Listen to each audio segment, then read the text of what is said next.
ನಮಸ್ಕಾರ. ರಿವ್ಯೂ ಚಾನಲ್ಗೆ ಸ್ವಾಗತ. ನಾನು ಸೌಖ್ಯ ಗಾಂವ್ಕರ್. ಡೆಲ್ಲಿ ಪೊಲೀಸರಿಂದ ಕೋರ್ಟ್ಗೆ ಸ್ಫೋಟಕ ದಾಖಲೆ. ಕಾಂಗ್ರೆಸ್ಗೆ ವಿದೇಶದಿಂದ ಬಂದಿದ್ದೇನು, ಕಾಂಗ್ರೆಸ್ ದೇಶದ ಒಳಗಡೆ ಮಾಡಿದ್ದೇನು? ಎಐ ಸಮಿಟ್ ಅಲ್ಲಿ ದೇಶದ ಮಾನ ಮರ್ಯಾದೆಯನ್ನ ಜಗತ್ತಿನ ಎದುರು ಹರಾಜ್ ಹಾಕಿದ್ದಕ್ಕೆ ಇವತ್ತು ಇಡೀ ದೇಶವ್ಯಾಪಿ ಬಿಜೆಪಿ ಮುಗಿಬಿದ್ದಿರೋ ಹೊತ್ತಲ್ಲೇ ಪೊಲೀಸರು ಎಂತಹ ದಾಖಲೆಯನ್ನು ಕೋರ್ಟ್ ಮುಂದೆ ಇಟ್ಟಿದ್ದಾರೆ. ಶೇಮ್ ಕಾಂಗ್ರೆಸ್ಗೆ. ಈ ಕಾಂಗ್ರೆಸ್ ಅನ್ನ ಇನ್ನು ರಾಜಕೀಯವಾಗಿ ಅಲ್ಲ, ದೇಶ ದ್ರೋಹಿ ಸ್ಥಾನದಲ್ಲಿ ನಿಲ್ಲಿಸಿ ನೋಡ್ಬೇಕಾ ಹಾಗಾದ್ರೆ ಅನ್ನೋ ಮಟ್ಟಿಗೆ ಬಿಜೆಪಿ ಮುಗಿಬಿದ್ದಿದೆ. ಈಗ ಎಐ ಅಂದ್ರೆ ಆಂಟಿ ಇಂಡಿಯಾ ಅಂದ್ಕೊಂಡು ಬಿಟ್ಟಿದೆ ಕಾಂಗ್ರೆಸ್. ಇವರ ಪ್ರಕಾರ ಎಐ ಸಮಿಟ್ ಅಂದ್ರೆ ಆಂಟಿ ಇಂಡಿಯಾ ಸಮಿಟ್ ಅಂತ ಅಂದ್ಕೊಂಡಿದ್ದಾರೆ ಅಂತ ಮುಗಿ ಬೀಳ್ತಿರೋ ಹೊತ್ತಲ್ಲಿ ಹೊರ ಬೀಳ್ತಿರುವ ಬೆಚ್ಚಿ ಬೀಳಿಸುವ ಅಂಶ ಪೊಲೀಸರು ಕೋರ್ಟ್ನ ಎದುರು ಇಟ್ಟಿರೋದು ಏನು? ಡೀಟೇಲ್ಸ್ ಇಡ್ತಾ ಹೋಗ್ತೀವಿ. ಮಿಸ್ ಮಾಡಿದ್ರೆ ನಮ್ಮ ಚಾನಲ್ನ ಸಬ್ಸ್ಕ್ರೈಬ್ ಮಾಡಿ, ನಿಮ್ಮ ಅಭಿಪ್ರಾಯ ಕಮೆಂಟ್ ಮಾಡಿ ತಿಳಿಸಿ. ಎಸ್ ವೀಕ್ಷಕರೇ, ನಿನ್ನೆ ನಡೆದ ಒಂದು ಘಟನೆ ದೇಶವನ್ನು ಬೆಚ್ಚಿ ಬೀಳಿಸ್ತು. ಶರ್ಟ್ ತೆಕ್ಕೊಂಡು ಶರ್ಟ್ಲೆಸ್ ಆಗಿ ಕಾಂಗ್ರೆಸ್ನ ಯುವ ಕಾರ್ಯಕರ್ತರು, ಕಾಂಗ್ರೆಸ್ನ ನಾಯಕರು ಎಐ ಸಮ್ಮಿಟ್ ಕಡೆ ನುಗ್ಗುತ್ತಾರೆ. ಇಡೀ ಜಗತ್ತಲ್ಲಿ ಇದು ಫಸ್ಟ್. ನಾವು ಭಾರತದ ಇನಿಷಿಯೇಟಿವ್ ಇದು. ಇಡೀ ಜಗತ್ತಲ್ಲಿ ಎಐ ಸಮಿಟ್ 100 ರಾಷ್ಟ್ರಗಳಿಗೆ ವೇದಿಕೆಯಾಗಿ ಭಾರತದಲ್ಲಿ ಪ್ರಪ್ರಥಮ ಬಾರಿಗೆ ಶುರುವಾಗಿದೆ. ಇಡೀ ಜಗತ್ತು ಕೊಂಡಾಡ್ತಿದೆ. ಪ್ರತಿಷ್ಠಿತ ರಾಷ್ಟ್ರಗಳು ಭಾರತ ಜೊತೆಗೆ ಕೈ ಜೋಡಿಸ್ತಾ ಇವೆ. ವಿಶ್ವಸಂಸ್ಥೆ ಭಾರತವನ್ನು ಶ್ಲಾಘಿಸಿದೆ. ಭಾರತ ಮಾತ್ರ ಈ ಎಐ ಸಮಿಟ್ ಲೀಡ್ ಮಾಡೋದಕ್ಕೆ ಅರ್ಹವಾದ ರಾಷ್ಟ್ರ. ಇಡೀ ಜಗತ್ತಿಗೆ ಮನುಕುಲಕ್ಕೆ ಒಳಿತು ಮಾಡೋದಕ್ಕೆ ಭಾರತ ಕೈಗೆತ್ತಿಕೊಂಡಿರುವಂಥ ಈ ಸ್ಟೆಪ್ ಅಂತ. ಆದರೆ ಅಂತಹ ಜಾಗಕ್ಕೆ ಕಾಂಗ್ರೆಸ್ ನುಗ್ಗೋದಂತೆ, ಶರ್ಟ್ ಕಿತ್ತುಕೊಂಡು ಹೋರಾಟ ಮಾಡೋದಂತೆ. ಅದು ಯಾವ್ಯಾವ ವಿಚಾರ? ಎಪ್ಸ್ಟೀನ್ ಫೈಲ್ಸ್ ಅಂತೆ, ಈ ಯಾವುದದು ಟ್ರೇಡ್ ಡೀಲ್ ವಿಚಾರ ಅಂತೆ, ಚೀನಾ ಮಗದೊಂದು ಅಂದ್ಕೊಂಡು ಟೀ ಶರ್ಟ್ಗಳನ್ನು ಹಿಡ್ಕೊಂಡು ಶರ್ಟ್ಲೆಸ್ ಆಗಿ ಪ್ರೊಟೆಸ್ಟ್ ಮಾಡೋದು ಮೋದಿ ವಿರುದ್ಧ.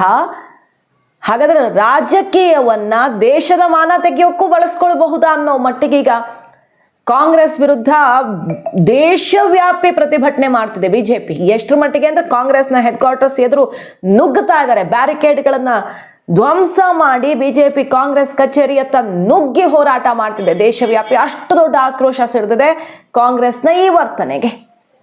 ಈ ಹೊತ್ತಲ್ಲಿ ಪೊಲೀಸರು ಕೊಟ್ಟಿರೋ ರಿಪೋರ್ಟ್ ಏನು ಕೋರ್ಟ್ಗೆ?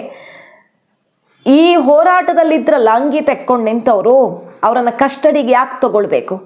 ನೋಡಿ, ಡೆಲ್ಲಿ ಪೊಲೀಸರು ಈ ಒಂದು ಹೋರಾಟ ನೇಪಾಳದ ಜೆನ್ಜಿ ಮೂವ್ಮೆಂಟ್ ರೀತಿಯಲ್ಲಿ ಪ್ಲಾನ್ ಆಗಿದ್ದು ಅನ್ನೋ ರಿಪೋರ್ಟ್ ಅನ್ನ ಇಟ್ಟಿದೆ. ಇದು ಭಯಂಕರವಾದ ಆಳವಾದ ಸಂಚಾಗಿತ್ತು ಅನ್ನೋದನ್ನ ಹೇಳ್ತಾ ಇದೆ police report. So primary report ಅನ್ನು ಕೊಡ್ತಾ ಇದ್ದಾರೆ. ನಮಗಿದ್ರ ಬಗ್ಗೆ ಡೀಟೇಲ್ ಆಗಿ ಇನ್ವೆಸ್ಟಿಗೇಷನ್ ಮಾಡಬೇಕು. ವಿದೇಶದಿಂದ ಏನು ಲಿಂಕ್ ಆಗಿದೆ, ಯಾರು ಇದಕ್ಕೆ ಸ್ಪಾನ್ಸರ್ಶಿಪ್ ಮಾಡಿದ್ದಾರೆ, ಟಿ ಶರ್ಟ್ ಡಿಸೈನರು, ಆರ್ಗನೈಸರು, ಹೊರಗಡೆಯಿಂದ ಏನೇನು ಮಟೀರಿಯಲ್ಸ್ ಬಂದಿದೆ, ಯಾರ್ಯಾರು ಟೂಲ್ ಕಿಟ್ ಹೆಂಗೆ ಕೆಲಸ ಮಾಡಿದೆ, ನೇಪಾಳದ ಜೆನ್ಜಿ ದಂಗೆಯ ಮಾದರಿಯಲ್ಲಿ ಕಾಂಗ್ರೆಸ್ ಏನು ಮಾಡೋದಕ್ಕೆ ಹೊರಟಿತ್ತು. ಹಾಗಾದ್ರೆ ಇದು ಪೊಲೀಸರ ರಿಪೋರ್ಟ್, ನಮ್ಮದಲ್ಲ. ಕೋರ್ಟ್ಗೆ ಡೆಲ್ಲಿ ಪೊಲೀಸರು ಕೊಟ್ಟಿರುವಂತಹ ಬೆಚ್ಚಿ ಬೀಳಿಸುವ ರಿಪೋರ್ಟ್ ಇದು. ಎಂತಹ ಶೃಂಗ ಅದು, ಎಂಥ ದೊಡ್ಡ ಸಮಿಟ್ ಅದು. ಎಐ ಸಮಿಟ್ ಭಾರತದ ಮಹಾ ಇನಿಷಿಯೇಟಿವ್. ನೋಡಿ, IMF ಏನು ಹೇಳಿದೆ, ವಿಶ್ವಸಂಸ್ಥೆ ಏನು ಹೇಳಿದೆ ಅಂತ ಈಗಾಗಲೇ ಹೇಳಿದೆ. ಭಾರತ ಆರ್ಥಿಕವಾಗಿ ಅತಿ ವೇಗವಾಗಿ ಮುನ್ನುಗ್ತಿರುವ ರಾಷ್ಟ್ರ. ಭಾರತ ಮಾತ್ರ ಮಾಡೋಕೆ ಸಾಧ್ಯ ಇಲ್ಲ. ಅಮೆರಿಕ, ಚೀನಾ ತಮ್ಮ ಒಳಿತಿಗೆ ಸ್ವಾರ್ಥಕ್ಕೆ ಬಳಸ್ಕೊಂಡು ಕೂರ್ತಾರೆ. ಇಡೀ ಜಗತ್ತಿಗೆ ಇದರ ಲಾಭ ಸಿಗುವಂತೆ ಮಾಡೋದಕ್ಕೆ ಭಾರತ ಲೀಡ್ ತಗೊಂಡಿದೆ ಅಂತ ಕಿರೀಟವನ್ನಿಟ್ಟಿದೆ ವಿಶ್ವಸಂಸ್ಥೆ. IMF ಏನು ಹೇಳಿದೆ ನೋಡಿ, ಎಐ ಪಯಣದಲ್ಲಿ ಮುಂದಡಿಯನ್ನ ಇಡ್ತಿದೆ ಭಾರತ. ಕ್ರಿಸ್ಟಲಿನಾ ಅವರು IMFನ ಮುಖ್ಯಸ್ಥರೇ ಈಗ ಹೇಳ್ತಿದ್ದಾರೆ, ಎಐ ಬಡವ ಶ್ರೀಮಂತರ ನಡುವಿನ ಅಂತರವನ್ನು ಹೆಚ್ಚಿಸುವ ಸಾಧ್ಯತೆ ಇದೆ. ಆದರೆ ಭಾರತದಲ್ಲಿ ಈ ಅಂತರ ಮುಂದುವರಿಯೋದಕ್ಕೆ ಸಾಧ್ಯ ಇಲ್ಲ ಅನ್ನೋದನ್ನ ಭಾರತ ತೋರಿಸ್ಕೊಡ್ತಿದೆ. ಅಂದ್ರೆ ಜನಸಾಮಾನ್ಯರಿಗೆ ಎಐ ಮೂಲಕ ಜೀವನ ಬದಲಿಸೋದಿಕ್ಕೆ ಹೊರಟಿದ್ದಾರೆ ಮೋದಿ. ಶ್ರೀಮಂತರು ಮಾಡೋದಕ್ಕೆ, ಮತ್ತಷ್ಟು ಬಲಿಷ್ಠವನ್ನಾಗಿಸೋದಕ್ಕೆ, ಬಡವರನ್ನ ಇನ್ನಷ್ಟು ಪಾತಾಳಕ್ಕೆ ತಳ್ಳಕ್ಕಲ್ಲ. ನರೇಂದ್ರ ಮೋದಿ ಅವರ ಭಾರತ ಇವತ್ತು ಬಡವರ ಮತ್ತು ಶ್ರೀಮಂತರ ನಡುವಿನ ಅಂತರ ಹೆಚ್ಚಿಸದಂತೆ ದೊಡ್ಡ ಇನಿಷಿಯೇಟಿವ್ ಅನ್ನು ತಗೊಂಡಿದ್ದಾರೆ. ಜಗತ್ತಿನ ಮಾನವ ಕುಲಕ್ಕೆ ಒಳಿತಾಗೋ ರೀತಿಯಲ್ಲಿ ಸಾರ್ವಜನಿಕ ಡಿಜಿಟಲ್ ಮೂಲಸೌಕರ್ಯದಲ್ಲಿ ಹೂಡಿಕೆ ಮಾಡಿರೋದು, ಉದ್ಯಮಶೀಲತೆಯ ಅಡೆತಡೆಗಳನ್ನು ನಿವಾರಿಸಿರೋದು, ಎಐ ಅಪ್ಪಿಕೊಳ್ತಾ ಇರುವ ಯುವ ಹಾಗೂ ನವೀನ ಜನತೆಯನ್ನು ಹೊಂದಿರುವುದು ಭಾರತದ ಅದೃಷ್ಟ ಅಂತ ಬಣ್ಣಿಸಿದ್ದಾರೆ. ಇಂಥದ್ದೊಂದು ಬೆಳವಣಿಗೆ ಇದು ಭಾರತೀಯರು ಅದೃಷ್ಟ ಮಾಡಿದ್ದಾರೆ ಅಂತ ಕೊಂಡಾಡ್ತಿದೆ. IMF ವಿಶ್ವಸಂಸ್ಥೆ ಇದನ್ನ ಹೇಳ್ತಿದೆ. ಈ ಸಮಿಟ್ ಅಲ್ಲಿ ಎಂತೆಂಥ ಬಲಿಷ್ಠ ರಾಷ್ಟ್ರಗಳು ತಮ್ಮ ಭಾಗವಹಿಸುವಿಕೆಯನ್ನು ಖಚಿತಪಡಿಸ್ಕೊಂಡಿದ್ದಾರೆ. 60 ರಾಷ್ಟ್ರಗಳ ಮಿನಿಸ್ಟರ್ಗಳೇ ಬಂದಿದ್ದಾರೆ. ಅಂಥದ್ರಲ್ಲಿ ಅಂಗಿ ಬಿಚ್ಕೊಂಡು ಕುಣಿತಾರೆ, ಅಂಗಿ ಬಿಚ್ಕೊಂಡು ನುಗ್ಗುತ್ತಾರೆ ಅಂದರೆ ದೇಶದ ಮಾನ ಮರ್ಯಾದೆಯನ್ನು ಯಾವ ವೇದಿಕೆಯಲ್ಲಿ, ಜಾಗತಿಕ ವೇದಿಕೆಯಲ್ಲಿ ತೆಗೆಯುವಂಥ ಇವರ ಈ ಒಂದು ಕೃತ್ಯ ಸುಮ್ಮನೆ ರಾಜಕೀಯ ಉದ್ದೇಶದಿಂದ ಮಾತ್ರ ಮಾಡಿದ್ದಲ್ಲ, ಬದಲಾಗಿ ಭಯಂಕರವಾದ ಸಂಚು.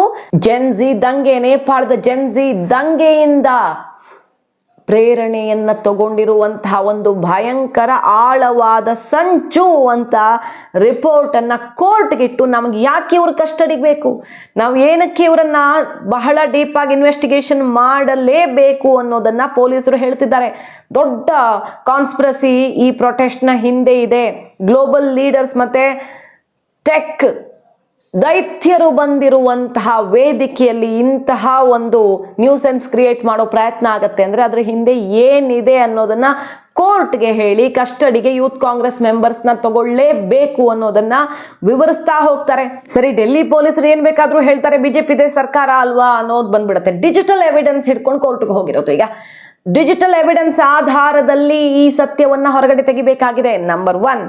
ಎರಡನೇದಾಗಿ ಫಂಡಿಂಗ್ ಆಗಿರೋದು, ಪ್ರೊಟೆಸ್ಟರ್ಸ್ಗೆ ಫಂಡಿಂಗ್ ಆಗಿರೋದು, ಆ ಲಿಂಕನ್ನು ಪೊಲೀಸರು ಹಿಡಿತಿದ್ದಾರೆ.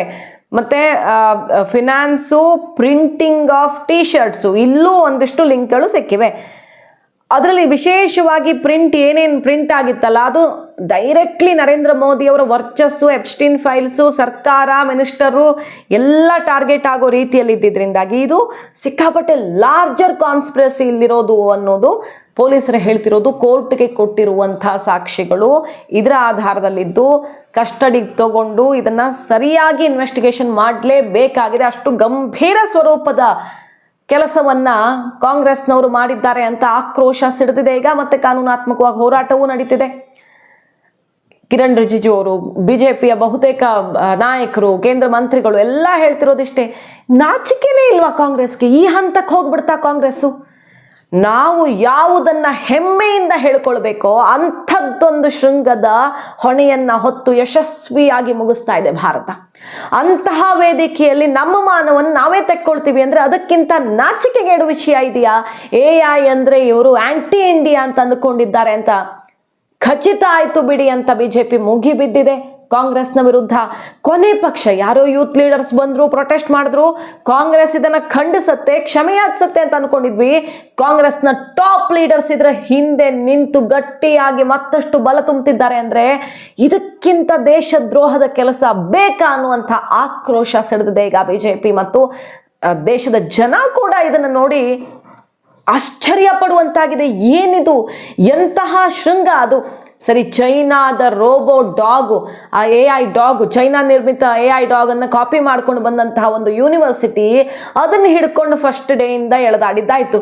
ಭಾರತದ ಮಾನ ದೇಶದ ಮುಂದೆ, ಜಗತ್ತಿನ ಮುಂದೆ ಹರಾಜಾಯಿತು. ಚೀನಾ ಅದನ್ನು ತಾವು ಅಂತ ಹೇಳ್ಕೊಂಡ್ರು ಅಂತ ಆ ಯೂನಿವರ್ಸಿಟಿ ತಪ್ಪು ಮಾಡಿದೆ, ಆಕ್ಷನ್ ಆಗಿದೆ, ಓಡಿಸಿದ್ದಾರೆ ಅಲ್ಲಿಂದ. ಆರ್ಗನೈಸರ್ಸು ತಮ್ಮ ಕಡೆಯಿಂದ ಆದ ತಪ್ಪನ್ನು ಒಪ್ಪಿಕೊಂಡು ಕ್ಷಮೆಯನ್ನು ಯಾಚಿಸಿದ್ದಾರೆ. ಯಾರ್ಯಾರಿಗಲ್ಲಿ ತೊಂದರೆ ಆಗಿದೆ, ಕೆಲವರು ಲ್ಯಾಪ್ಟಾಪ್ಗಳು ಆಗಿದೆ, ಸರಿ, ಒಂದಿಷ್ಟು ಸಣ್ಣ ಪುಟ್ಟ 2-3 ಪ್ರಕರಣಗಳು ನಡೆದು ಬಿಟ್ರೆ ಫಸ್ಟ್ ಟೈಮ್ ಜಗತ್ತಲ್ಲಿ ಮಾಡ್ತಿರುವಂಥ ಒಂದು ಸಮ್ಮಿಟ್ ಇದು, ಭಾರತ ಮಾಡ್ತಿರೋದು.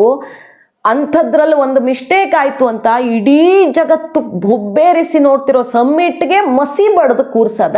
ದೇಶ ಅಭಿವೃದ್ಧಿ ಹೊಂದೋದು ಬೇಕಾಗಿಲ್ಲ, ದೇಶದ ನಾವೀನ್ಯತೆ ಇವರಿಗೆ ನೋಡೋಕಾಗ್ತಿಲ್ಲ, ದೇಶಕ್ಕೆ ಕಳಂಕ ಬಳಿಯೋದಕ್ಕೆ ತುದಿಗಾಲಲ್ಲಿ ನಿಂತಿದ್ದಾರೆ ಅಂತ ಅರ್ಥದಲ್ಲಿ ಏನು ನಮ್ಮ ದೇಶದ ಶಕ್ತಿಯನ್ನ ನಾವೇ ಕಡಿಮೆ ಮಾಡೋ ಕೆಲಸಗಳಾಗ್ತಿವೆಯಲ್ಲ ಅದ್ರ ವಿರುದ್ಧ ಶಶಿ ತರೂರ್ ಅವರು ತೀಕ್ಷ್ಣವಾಗಿ ದಾಳಿ ನಡೆಸಿದ್ದಾರೆ. ಅದೇ ಕಾಂಗ್ರೆಸ್ನ ಒಬ್ಬರು big leader. Rafale is concerned, parts of it are being manufactured in India, and that is a very important aspect of the deal because it is part of strengthening our defense but also increasing our self-reliance in the defense sector. So all of these are very important developments. I believe that defense is important for India, not because we want to go to war, but because we don't want others to think that we are so weak that they can be tempted to go to war. It is a defensive defense, literally, and that's what we are working for. I support the government. Is emerging as a new nation, and Congress party is submerging in a perpetual frustration. So now only those people are not able to look up this who are having